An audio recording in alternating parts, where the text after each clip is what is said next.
Final question, Jeremy Corbyn. Thank you, Mr. Speaker. Yesterday, 86 people were killed in Gaza by Israeli forces. A further 56 were shot dead whilst queuing for food to try to sustain themselves under the occupation of the Israeli forces. Israel stands condemned for acts of genocide, for war crimes, for their occupation of Gaza and their activities in the West Bank. So 2 points to the Deputy Prime Minister.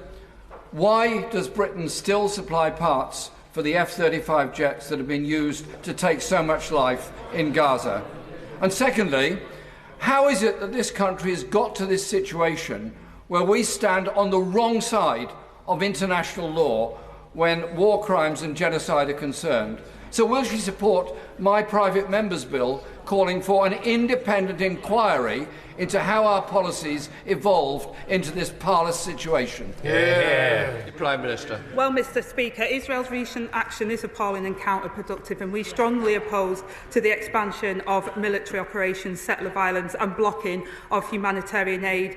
We have suspended FTA talks and sanctioned extremists supporting settler expansion in the West Bank, and it's a long-standing principle, Mr. Speaker, that genocide is determined by competent international courts and not for government, and we do not sell arms trades directly to IDF that might breach international humanitarian law.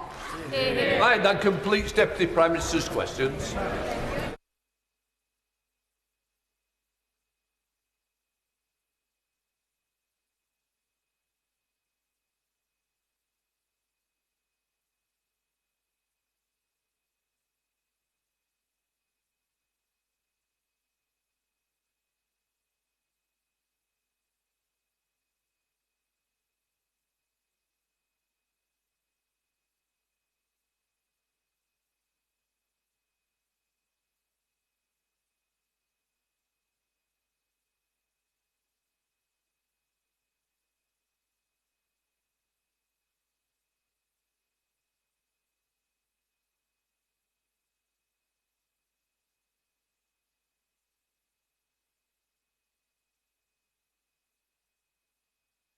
Right, we now come to the urgent question. Shadow Secretary of State, James Cartledge. Thank you, Mr. Speaker.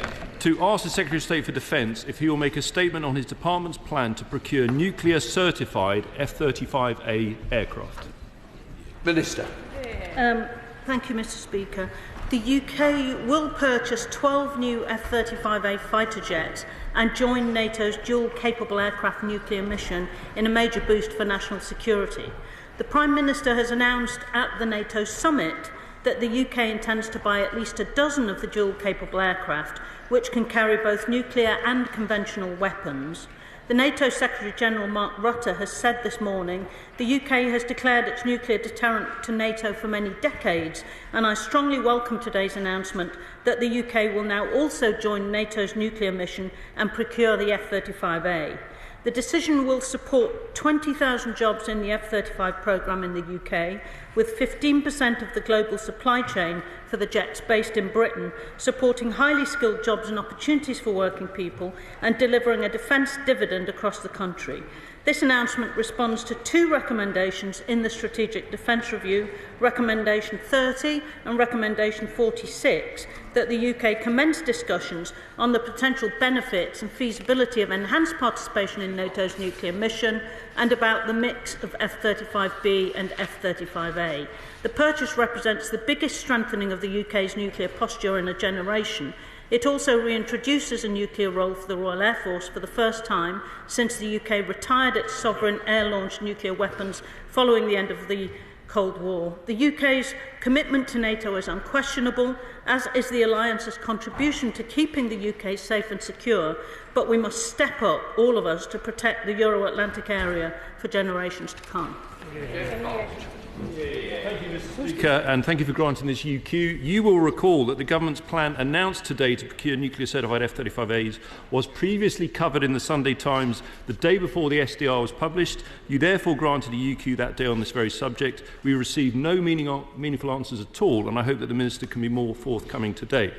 So I wrote in the Express on the 25th of May that our nuclear forces needed to be even more resilient, including CASD, but also, and I quote, potentially by diversifying our methods for delivering nuclear strike.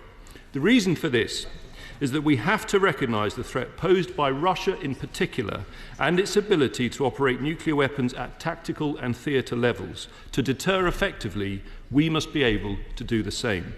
So in principle, I welcome this announcement, but have the following questions.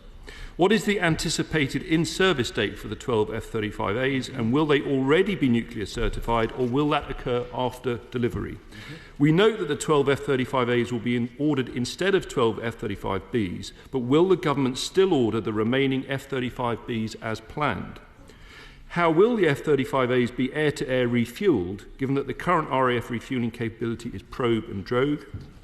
On operational sovereignty, we are fully committed to our strong military partnership with the United States, but given this is about diversity of delivery, has the Department given any thought to additional tactical options where we have greater industrial input, e.g. Storm Shadow and Typhoon? To conclude, Mr. Speaker, ironically it was Lord Robertson as Defence Secretary in 1998 who removed our last air-launched nuclear capabilities, and it is noteworthy that as one of the authors of the SDR, he said in front of the Select Committee recently that the authors were, and I quote, not terribly enthusiastic about it. And that's before we get to the Deputy Prime Minister and the Foreign Secretary who voted against the renewal of Trident. Yep. But on this side of the House, we wholeheartedly back our nuclear deterrent. And doesn't this show why we need a robust plan to get to 3% on defence this Parliament, rather than Labour's smoke and mirrors plan and a lack of fully funded planning to properly increase defence spending this Parliament? Minister.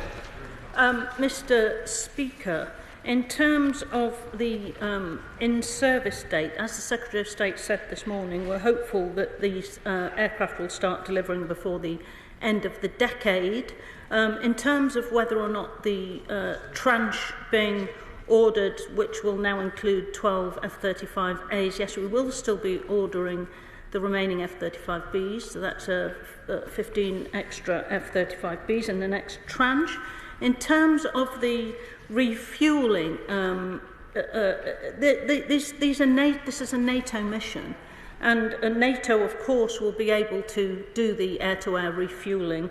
It's quite normal for different allies to contribute their different capabilities, whether nuclear capable or whether conventional, to NATO's nuclear mission. Corbyn Bailey.